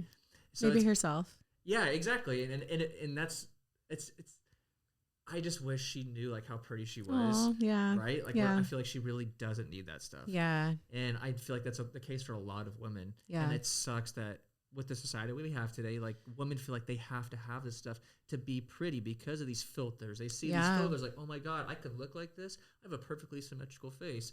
Let me go spend $10,000 and look like that. And as an influencer, I take what I share very seriously. And I've gotten offers on offers on offers for free Botox and lip injections and everything. And I turn them down every single time, not because I don't want to be open about it. Clearly, I'll talk about it. But because I don't want to be the person on Instagram that's like getting my routine Botox on, and like, I don't hate on people who do that. I have a lot of friends that do it and I love you guys, but I just personally feel called, I just personally feel called to like not normalize it so much for everybody in the sense that like, hey, you need to be doing this. Yes. Because I feel like as an influencer, there's this like responsibility that we have, right? Where it's like, if I just make this totally normal and all my nieces are watching or, all these girls that follow me, they're like, oh, well, I should just do it too kind of thing. I'd rather like pay full price and pay in silence. And if I feel like doing it for myself, doing it for myself, Yeah, we never noticed. That's it's like 5 years ago, most women were not doing this. Yeah. 5-10 years ago, it was rare for a girl to get a boob job. Yeah. Like if you saw a girl with like fake boobs, you'd be like, yo, like that's crazy. Like you rarely see that. Right. Now it's like everywhere. Now it's their face. Yeah. And like again, I really don't want to like bash this because I'm really not. Perks are great. Yeah. Right? These upgrades are cool. Yeah. But it's like it just sucks that I feel like women feel like they need this stuff. Yeah, no, I agree with that. And I think like I said, intentionality matters. So for me, I always had to ask myself anytime I wanted to do a little upgrade or something, am I doing this because I feel like I need it to be more valuable? I need it to be prettier, or I need it because I'm lacking something, in which case I would not allow myself to do it. But if I did it from a pure place of like, no, I just like, I love myself and I want to do it. Like, then I would do it. I don't really see an issue with that. So 100%. I love that you bring that up though. I think it's such an interesting topic. And, it made me think of this topic that I saw in another conversation where they were talking about this whole like transgender movement and this, switching gender movement. Right. They brought up this concept, this perception that I never thought about, how now there's these influencers that have changed genders. And so now think about how influencers influence people and children. Yep. And you have these children that are feeling confused and they have someone that they look up to. Yep. And now they're wanting to do this same thing, making this life altering decision to change genders. And in this one example they brought up, they said that there was this, I think it was an 11-year-old boy who decided to be a woman, a girl, and, you know, loved all these influencers, was like, yes, this is what I want to do. And by the time that they turned 19, they realized it was a huge mistake. Oh, wow. And they realized that you know, that was just a phase, you know, and that's crazy. I think that's what's really hard about like the, you know, attack that I see happening on children is that they are such like their minds are not even fully developed. So they're so easily manipulated, influenced, whatever it is that you want to call it. And so I think, you know, kind of going off on a tangent here, I just think the influencer has such a responsibility, and it absolutely is shaping our society. How does that play into the role with your faith as far as transgenders go? If you want to go down that route. That's quite a route. I mean, I'm pretty black and white. I believe there's male and female. Okay. You know, and I think that there's an attack on the mind, and I think there's an attack on identity. And I think those are the core roots of what we're dealing with. And I think it happens in many different ways, right? Gender is just one of them that's being attacked. And I think that what we're fighting is actually a spiritual battle and not a physical battle, but there's all these like physical manifestations of how this battle is going down. And I think when we know that it's a spiritual battle, we can show up prepared and ready for it, and we can attack things and make physical manifestations, right? Like, for example, I think that it's important to vote certain people in and certain people out. Of many different offices, not just, you know, the presidential office, in order to protect the genuine family structure and children and parents and things that I feel are just really important in order to keep a society together and whole, because the last thing that we want is absolute mayhem and, you know, people not knowing who they are and what they are. And that's where we're headed. Yeah, that's exactly where we're headed. It's kind of a little scary place. It is. And again, I want to touch, I have nothing against people wanting to be transgenders, and I don't think you do either. No, I don't. But it is, I can understand like how it subliminally in the background, what it's doing to the society, and especially at these young ages because I didn't grow up with YouTube. I didn't grow up with social media. Yeah. And I didn't have all these mentors at my fingertips to look up to, you know? But I can imagine like growing up with the people in today's society, it could be very freaking confusing to these younger kids that may be considering, am I a boy? Am I a girl? Am I attracted to men or women?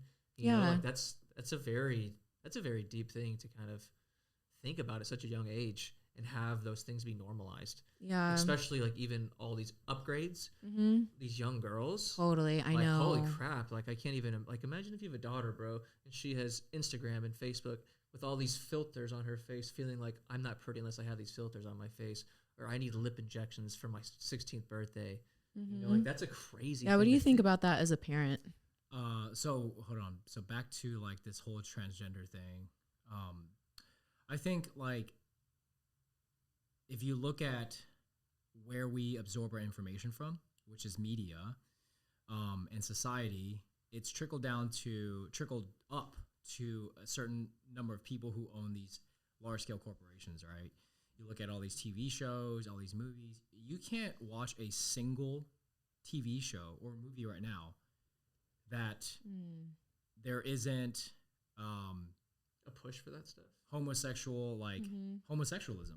You can't watch a single show nowadays that doesn't have it. Yeah, you're right. Superman is turning bisexual because I feel like wait, really? Yeah, it's so crazy that like. And this because if they don't include that, they're going to get backlash. It's not inclusivity. But who started it? They started it, and now it's coming to this effect where they're going to continue to mainstream it, right? Because I don't think it's they started. I think it's they started what? Like these large scale corporations are the ones started homosexuality. No, they started mainstreaming it, mainstream advertising, making it public. Yes, and making it public. And there's nothing wrong with what you believe in, right? So. If there's nothing wrong with what you believe in, I'm going to say what I believe in, which is essentially like all this shit for this agenda that people are pushing is wrong. It's very wrong because, you know, I'm not a Catholic or Christian, but it's like, how's the Bible? It's Adam and Eve. You know, like you dial it back to that, like just what people choose to follow doesn't align with their religion, then they're just going to be like, no, what I believe is true. No, you either believe in all of it or you don't. Wow. You know, so it's like at the end of the day, it's like women are born with qualities that are very essential. Yeah, and men that are with the dynamic together. It's very essential to have a healthy, in my opinion, a healthy upbringing. because I grew up Yeah. with just a woman, too, yeah. and I lacked a lot of shit that my dad didn't have. Oh, wow, that I yeah. didn't get from my dad, and that affected me, and that's why I'm a very emotional, Mm-hmm. overly sensitive person, you know. But I mean, on the bright side, I'm very connected with myself, Mm-hmm. but I lack that huge, fucking dominant, like killer instinct that Mm-hmm. a man should, what a man should instill like in his son. You know what I'm saying? So yeah, dude, no, it is very crazy because it's not even just with homosexuality and transgender. It's races too. Like now you'll even see, and again, I think it's good that there's like diversity, but I'm saying like it's crazy that people, they have to do this shit or they're gonna get canceled. Yeah. Because if they don't have an Asian, Cancel me. a black, a woman, and a man all in a commercial, someone's gonna feel excluded. Someone's gonna get on blast, and then they're gonna get a lawsuit, cease and desist. It's just the fact of the society we live in, and like how do you navigate that? Making everybody happy, pushing the right agenda. It's so complex. It's even like with clothing brands nowadays. You know, if you don't have all inclusive sizing, oh yeah, you're gonna have this audience, specific audience, that are gonna be like, well, I wish you would have made this size instead. But it's like fat shaming. But like, look at Lululemon and what they said years ago. Our clothes aren't made for everybody. So essentially, like this whole like society of being soft, quote unquote, is there's an issue. I mean, like statistically, our testosterone is significantly lower than men in the 20s. Free speech is out the door. I know. Which is the crazy. most important thing. So when you ask, me about like what it means to be a parent in this world, it's like my son, when he falls, which he does obviously, I make him get up. He's playing with trucks. He's not playing with Barbie dolls, like I'm not letting him choose. No, I'm giving it to him. Do you think that'd be detrimental? Well, because they don't know better, like she said. Yeah. Like they're gonna absorb what is in front of them, and if your due diligence as a parent to choose and mentor them in the proper ways is very important, and like you say, in their upbringing. Yeah. I want my son to know that like when you're the man, you're the provider of the household. Like you're the man of the house. That's why that phrase should never go away. Man of the house, not they of the house. You know what I mean? Like, you know what I'm saying? Yeah. No kidding. So it's just this whole principle of like, it's weird because I don't want to sound sexist, but it's like a woman's role and a man's role. Like.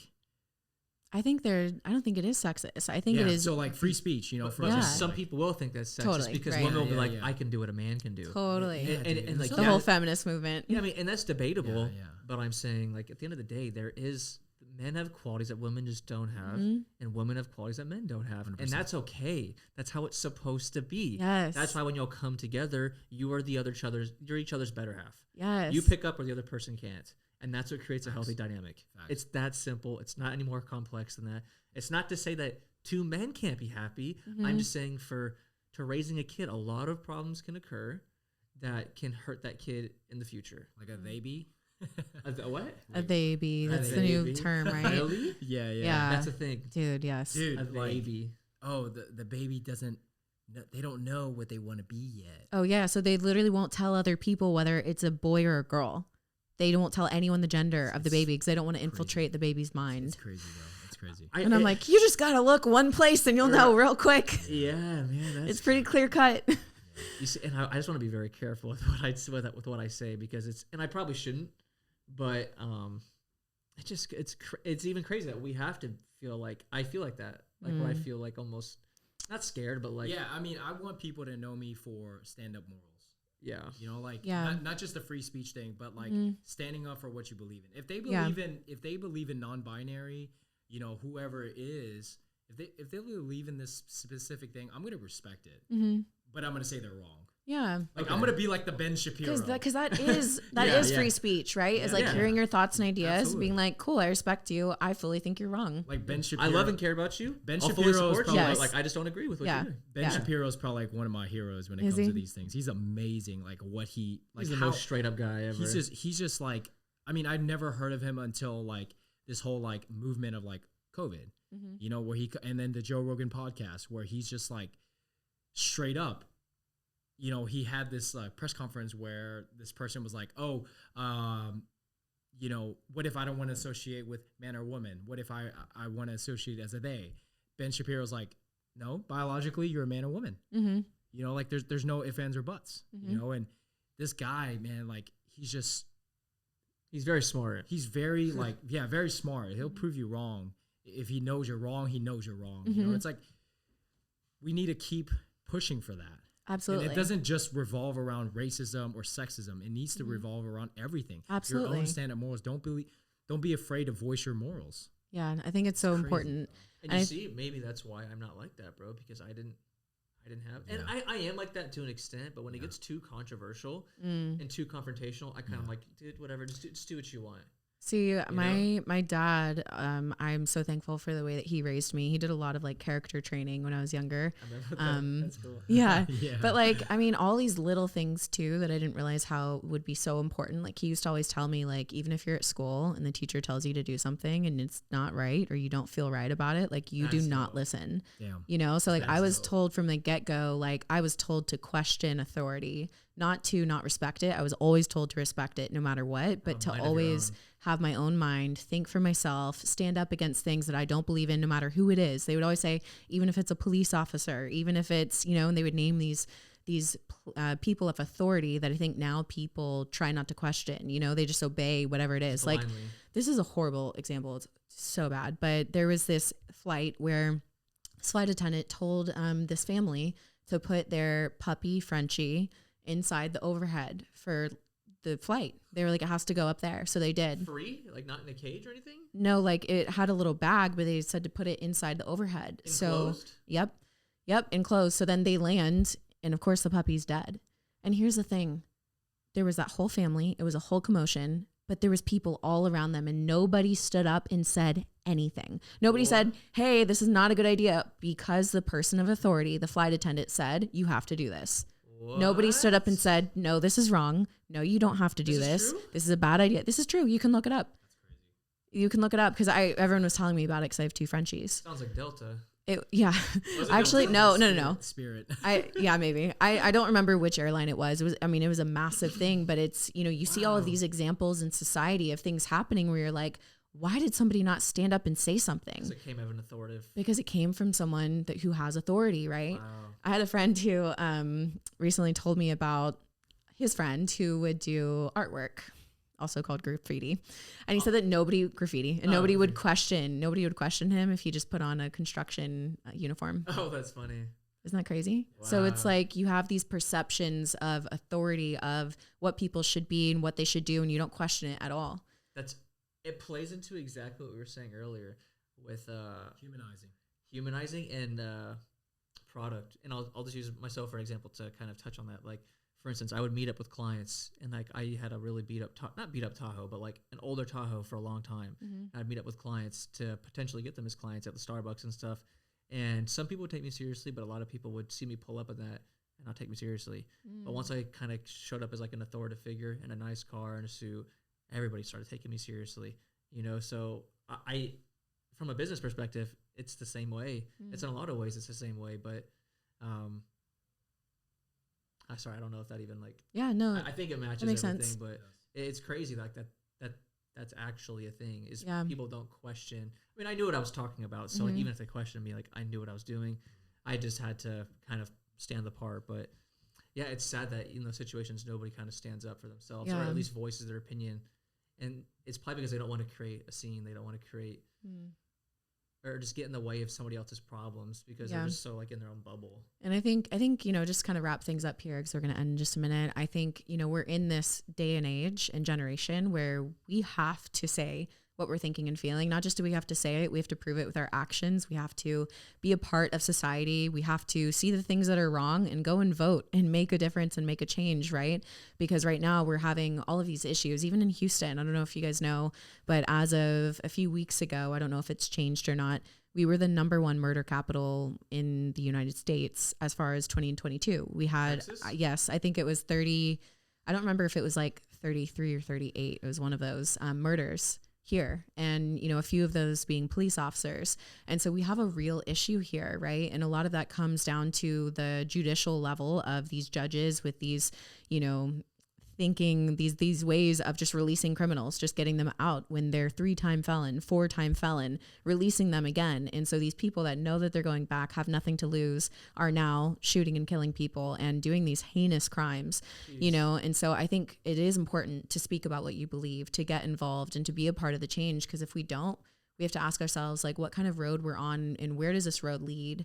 And I think with everything going on in the world right now, it's not one of those times when we can just kind of like stay quiet and like get by, because the whole world is quite literally changing. And I think if we want it to change in a way that we want to, in a way where we want to live in society, we have to be a part of the change, you know? Why do you think everybody is kind of staying quiet? They're scared of the impact of being who they actually are and saying what they actually think, because there is lashback. There is lashback. There is hate. There are names that you'll be called. I've experienced all of them, you know, and it's tough to go through that. And I think some people think that it's just going to pass. They think that everything will just pass over. It'll be fine. So they can just be quiet and appease everybody. But I don't know. I like that. I think you're right. I'd rather be honest about who I am and what I think, and Just stand up for what I believe, fight for what I believe in, you know, because if this thing full sends, I'm going to know who's on my team, right? We think about, like, imagine if this whole world situation actually full sends.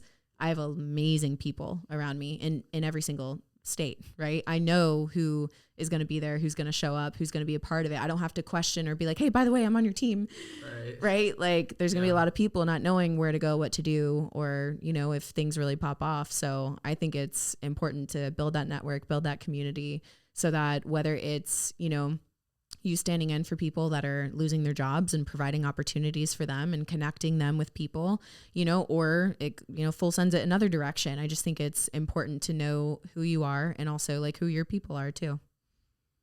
I like that. Yeah. Yeah. This entire, can I say the word? Yep. Yeah. You say whatever you want. This entire COVID situation shows who has a backbone and who doesn't. Mm-hmm. Facts. 100,000%. What do you mean?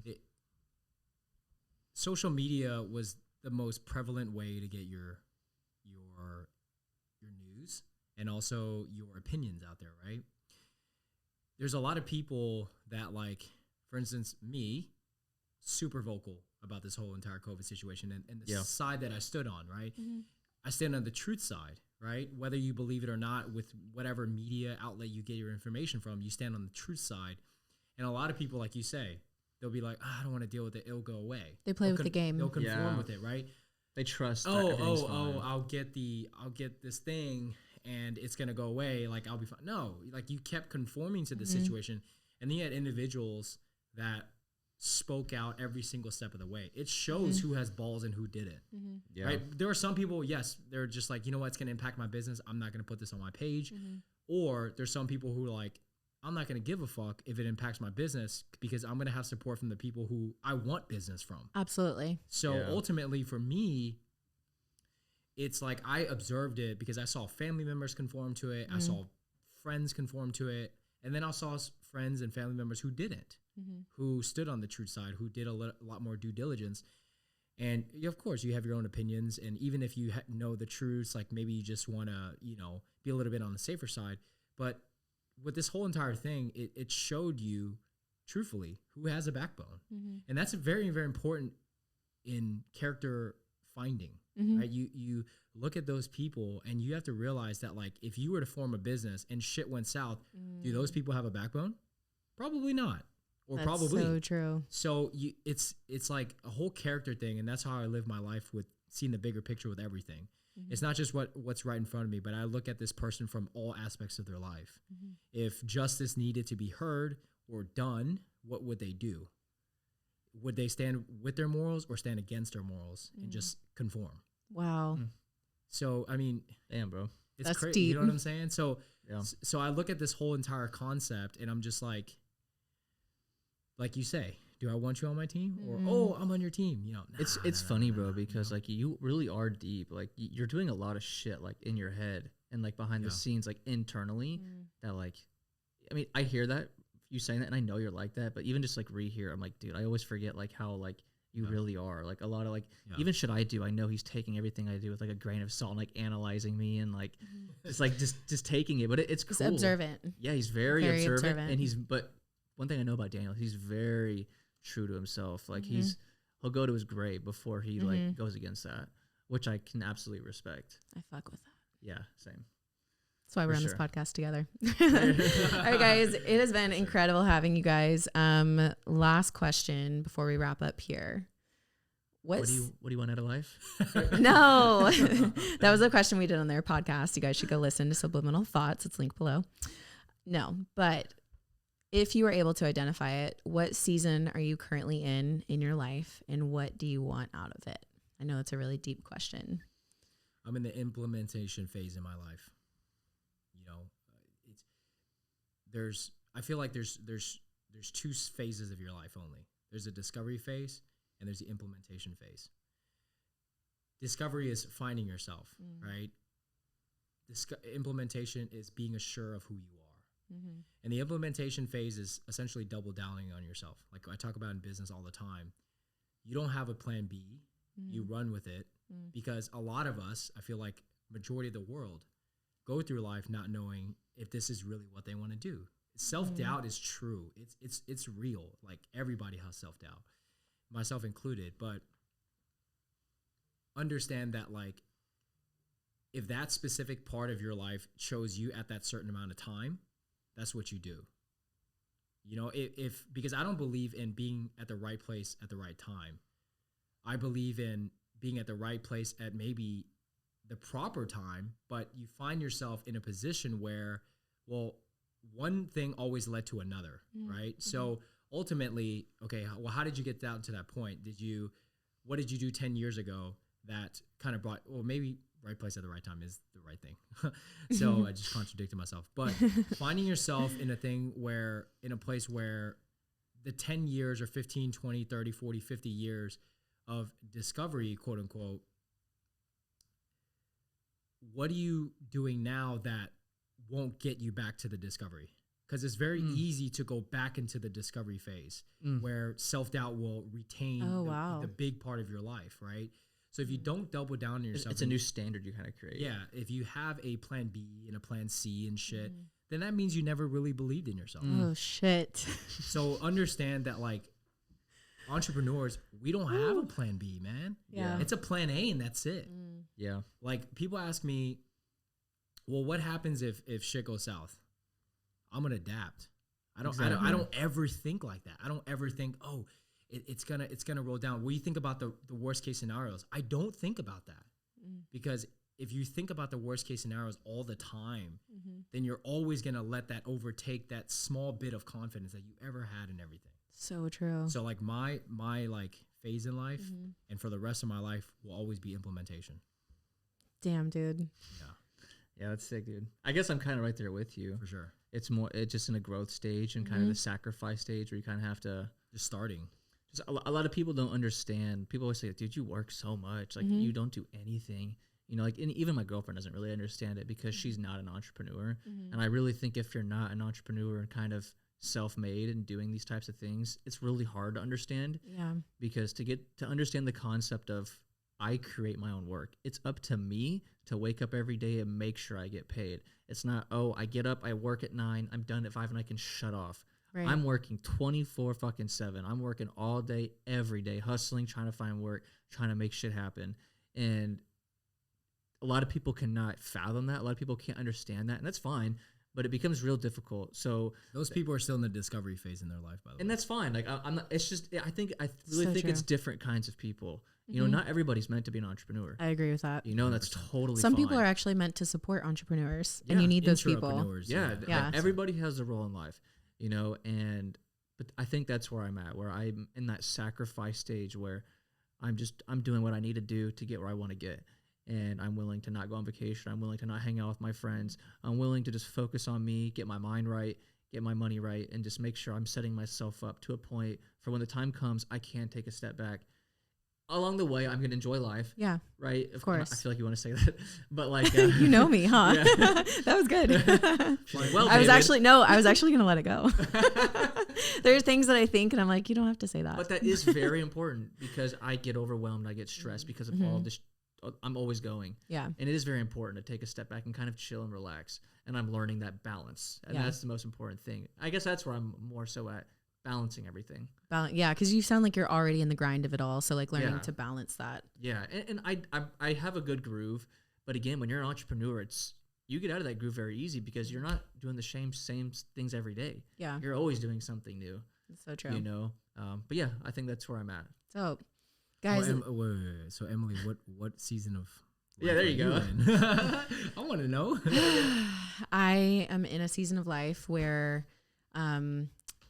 business and creativity and everything is like at an all-time high. And I guess I would just use your word. I'm in this season of implementing these things that I think I was talking to you about earlier that I've wanted to do for years, that I've had in my head for years, that I've had ideas for, you know? So it's in the process of just like implementing that. But within that implementation is like finding the right people. So something you mentioned earlier, I, was on my own since 16. I lived in a car for a little bit, worked multiple jobs, like always provided for myself. And so I was always that like, lone wolf kind of feeling, like always providing for myself. And if there was someone with me, providing for them usually. And so it's taken me a lot to open up and to figure out that like, it's okay for other people to help you, Mm-hmm. And so I think I'm in this phase where I need to branch out and partner. And That's so true. I want to add that too. With me, I'm also on that. I'm on that stage of letting people in and kind of joining forces and forming a team. Yes. And that's the thing. She was still discovering herself, right? Yeah. There you go. No, really though. I am such a team player. I love being on a team, like That's more than awesome. anything. And I know I'm a good ass teammate. Like I know that, but I've kind of always like had to do it on my own. So I feel like I'm in this phase of implementing, but wanting to implement with others and not by myself anymore. You've discovered who you truly are. So now you're like fully executing on She's implementing. Yeah. Now you're fully implementing like what you've learned about yourself and actually like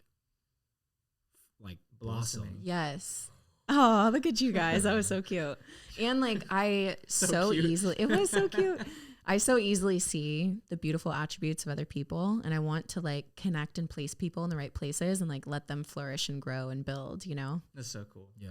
So Heck yeah. thank you guys so much for being on today. That was thank amazing. you so much for having us. Do me a favor, if you guys have any launches or brands or things that you want to shout out, like where can people support you, follow you, and purchase your different things that you have going on? Shout it all out. No, just support this podcast, and then if you want to listen to Emily and our podcast, so Subliminal Thoughts, and that means the world to us, Or if you need any content marketing, hit me up. That's right. Yeah. Awesome. Thank you guys so much for being here. Thank you guys for listening to another episode of Evolve with Emily. If you enjoyed this, please do me a favor, rate and review the show if you haven't done so already. Follow both Daniel and David. They'll be linked below. Check out their podcast, subscribe, do all the things, and I'll see you guys in the next time. Bye, guys. Awesome.